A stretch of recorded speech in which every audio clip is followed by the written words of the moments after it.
Okay, is everyone back? Okay, cool. Let's continue. Okay. Now, on these event listeners, now we saw that we can attach an event listener to an HTML element. Okay. Now, every event listener method expects an argument. Okay. The event listener callback has an argument, or actually has a parameter called as the event object. Okay. This event object has a lot of details about the event triggered, like on which element this was triggered, what event got triggered, and so on, and so on. Okay, and so on. So here you can pass an event object. And then what you can do is you can say console.log event, event. Now if I click here, sorry, it's a double click, right? Can you see there's an event object that has been executed? If you expand this object, you can see there are a lot of details around this object. Okay, what is the type of the event? Type of the event is double click. Now there's a target property. Target property is the element on which this event was triggered, and so on. You can see a lot of details on this event object is there. So in case if you want to get access of the element on which this event was fired, we can say const target is equals to event.target. Okay, so there is a dot target method to get access of the element on which the event was fired. We can use the event.target property. And if you do console.log target, and if I double click, can you see we are getting the same button on which that event was actually triggered, right? So this event object is very important, right? Now this event object has a lot of more methods as well. For example, if you remember, previously I was having a form, right? Now the problem with forms is that if I let's say change this to click, instead of double click, I change it to click. And if I click here, and see it's refreshing my page. Now why it's refreshing my page? It's refreshing my page because any button of type submit, acts as form submission. Its default behavior, its by default behavior is that if any button of type submit is present inside the form, it submits the form. What you can do is you can say event dot prevent default. Now on this event object, there's a prevent default method. What is the use case of this prevent default method? This prevent default method will help you to stop the execution of the, or I should say stop the default execution of the event. Stops the default behavior of the event. Now if you click here, you can see the page is not submitting and you're getting button is clicked, and button is clicked is printing again and again, right? So prevent default. Every event object passed in the event listener callback has a prevent default method which stops the default execution behavior of the event. For example, a click event on a submit button inside a form submits the form and refreshes the page. This is the default behavior. We can avoid it by using event.prevent default. Right? Event.prevent default. Right. So this is the method. So I'll paste this code here. Right. Copy, paste, and we can say JS paste. We can say this will get an event object, and we can say event.prevent default. Okay. And this is going to stop the default behavior altogether. Right. So justify every event listener has got an event object altogether as a parameter. This event object has a lot of properties. For example, it has a dot target property, which will help you to tell on which HTML element this event was actually triggered. Okay. And then it has a couple of methods as well. For example, prevent default. This prevent default method, when executed, will help you to stop the default execution behavior on that particular event. For example, any submit button inside a form refreshes the page. If you call event.prevent default on the click of the submit button, it will stop the refresh of the page and the submission of the form. This is something that you have to keep in mind. Make sense, everybody? Is this one making sense? Right? Simple concepts. Okay, cool. Now, we talked about a lot of things. We have not talked about a lot of things. Now it's a good time probably to actually do some stuff. Okay. So what I want is, let's say inside this tier input, the user will give the name of the tier. Okay. Whatever is the name of the tier, and if I click on this particular button, it should add a bucket list for me. Right? This is something that we are expecting. Right? And this bucket list, we can gradually develop. Right?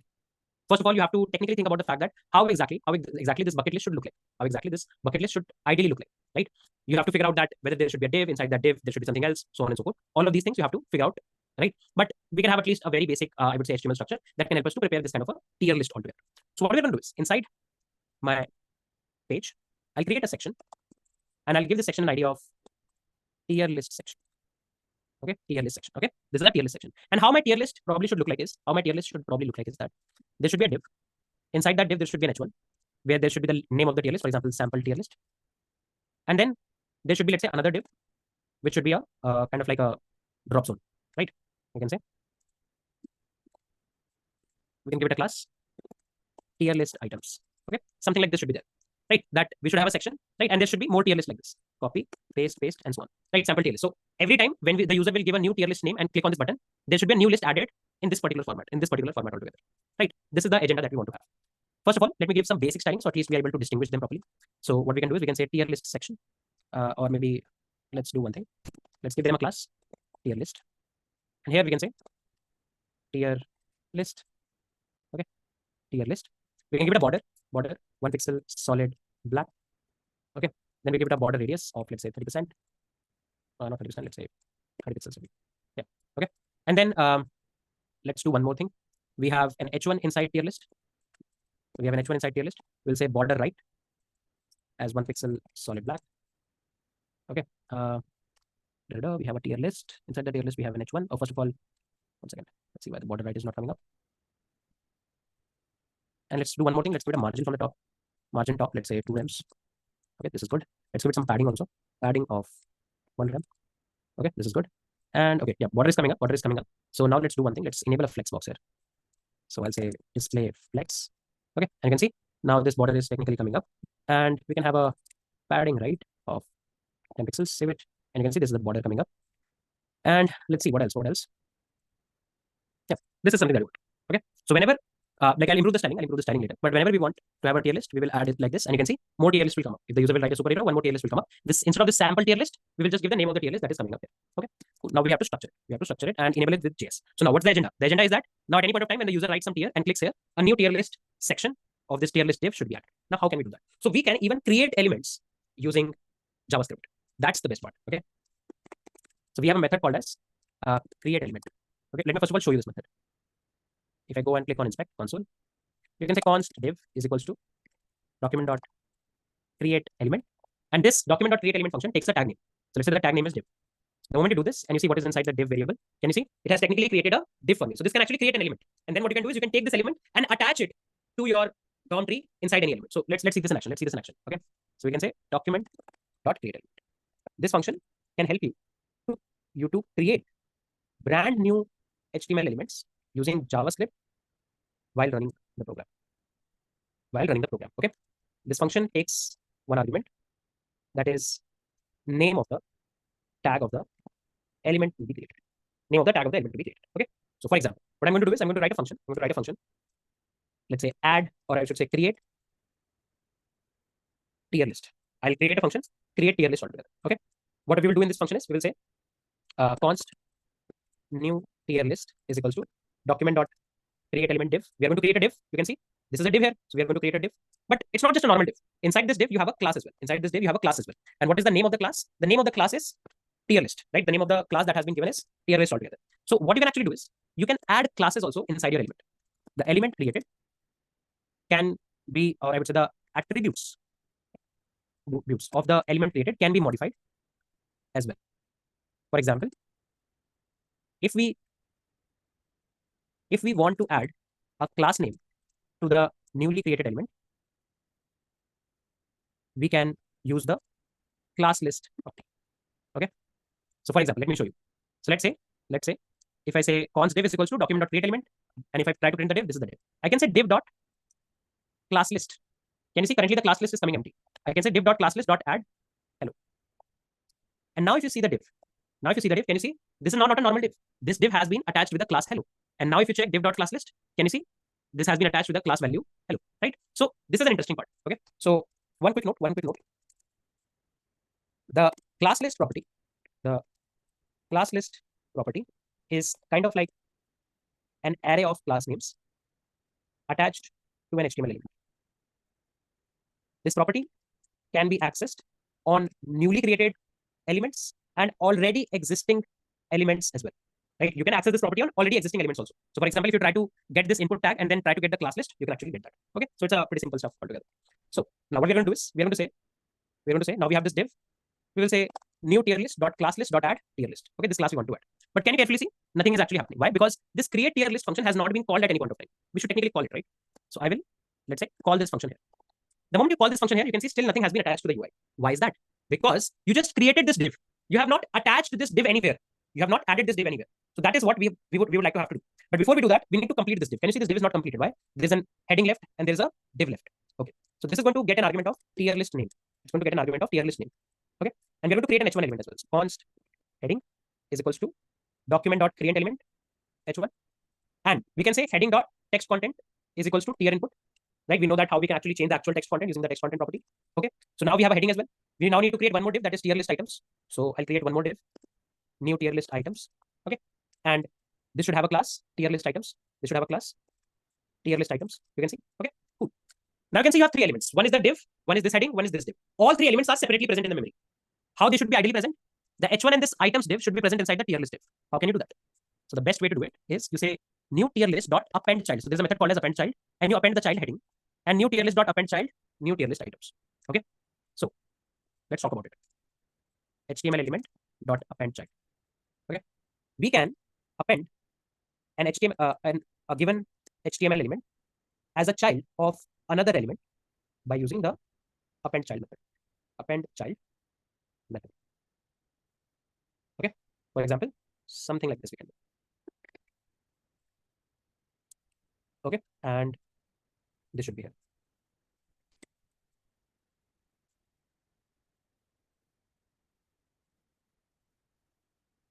There we go. Okay. So this append child method is going to append heading and new list items div inside the new tier list. Okay. So let's talk about this in more detail. Okay. So for example, let's say if I take the screenshot of this method. Okay. Okay. Now with this line, what will happen is, okay, what will happen is you are going to create a new div. You are going to, let's say, create a new div. Okay. This will create a new div. And this div will be having a class tier list. This div will be having a class tier list. Okay. With this line, what will happen is you are going to create a new h1. You are going to create a new h1. And the text content of that h1 is going to be the tier input. Okay. And now with this line or with this couple of lines, you are going to get another div with tier list items class. Okay. Now what will happen is when you execute this line append child heading, then inside this element, inside this div tier list, what will happen is your heading is going to get inserted. Heading will come inside the div tier list. And after this line, after this particular line,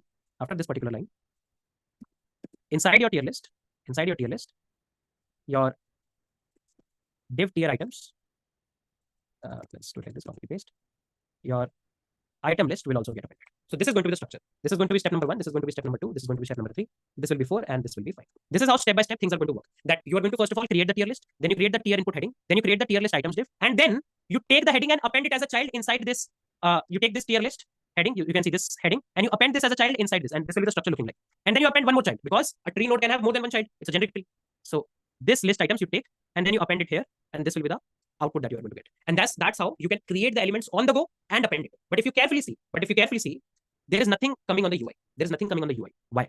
Because this div of tier list, I have not attached inside my section. Can I say that? I need to attach this div of tier list inside my section. So what I will do is, I will say const tier section is equals to, this is the ID, copy, document dot get element by ID, and this should be tier list section. And I can say tier section dot append child new tier list. Tier section dot append child new tier list. Okay. The moment I do this, let's see what happens. If I click on this button, can you see a new element is being added? Although the name doesn't look very interesting, but whenever you click it, a new element is going to be added here. Can I say that? Why this random name is coming up? Because when I call the create tier list, I have not passed any name. How can I get the name? I can get the name from tier input dot value. Can I say that? If I save it, and currently tier input dot value is superhero. If I click me, 1 second. Let's quickly check. It's console.log tier input dot value. Save it. Click here. Okay, superhero is coming up. Tier list name and heading dot text content. Okay, let's see what is the heading going on. Line number 19. Oh my bad. This should be tier list name. My bad. Save it. Click here, and now you can see superhero is coming up. And one more thing we should do, once the tier list has been added, we should technically empty the input tag, right? So I say tier input dot value is equals to empty. I save it. Click me. Superhero. Strongest Avenger. And so on. Can you see? Now things are working. Right? No Avenger. Click me, and you have a no Avenger account. Right? So what is happening? Again, let me revise it. Okay. So if I just quickly take it. Okay. Now combining all of it. Okay. Combining all of it. You can see. Step number 1. We first create an empty div, new tier list, and attach class tier list to it. Tier list to it. Okay. So with this particular line, we create a new tier list div and we attach a class tier list to it. Okay. Then we create a heading and make the text content of the heading equal to the tier list name parameter passed in the function. Okay. Then we create another div, and what is the name of this div? New tier list items, and attach class tier list items to it. Attach class tier list items to it. Now, but none of this will be visible as of now. Why? Because these elements exist in the memory and not a part of DOM tree as of now. Okay, so they are just existing in the memory at till this line. If I just look at line number 23 till this particular part, they exist in the memory, but they have not been attached to the DOM. To attach them to the DOM, we need to append them as a child of some parent, right? And that's where these parts come into the picture. Okay, so first we add heading and new tier list items as children of new tier list. Okay, and how we do this? This is the line that actually does this. Copy. Okay, so with this particular line, we actually attach the heading inside the new tier list. This is the first child, and the second child is new tier list items. And then we attach this new tier list div as a child of tier list section. And this is the code that is technically doing it. There we go. Okay, and now what happened? You first of all added everything to this div of tier list, and then you took this particular div, and attach it to the corresponding section. That's it. And to get the name, how do you get the name? We already have the input tag. We get input tag dot value to get whatever text the user has written, and then we empty the value altogether. One quick check we can apply that if tier input dot value is empty, we can raise an alert. So there's a one more, I would say, DOM method called as alert, which can raise an alert for us. Okay, like it's kind of like a pop-up that can come up. Save it. If now, and let's do one more thing. Let's remove value superhero from here. Save it. If you try to submit an empty name, you can see it says, please enter a tier name. Now, if I say tier name as superhero, click me, you can see superhero coming up. Strongest Avenger coming up altogether. Okay, so this event listener we can attach. We can say all of this logic is attached on the event listener of click to the submit button. There we go. Okay, so this is the method that we have, right? And let's keep it here. There we go.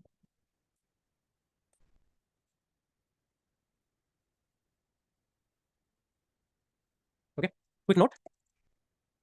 The alert method creates a pop-up for us with the message we want to show to the user. Right. So this is also one function that you have to keep in mind. There are more such functions like confirm also is there and so on, but we'll talk about that maybe later. But you can see we are able to kind of like create a tier list, right? Currently that drag and drop functionality will also later come up. But you can see this tier list is working. We can write the name of the tier. We can click the tier, and then a new tier list is gonna come up altogether. Time for questions, guys. Time for questions. Yes. So I just didn't want to make a simple to-do list because that will be technically a homework because it will be too simple. I want to make something more complex.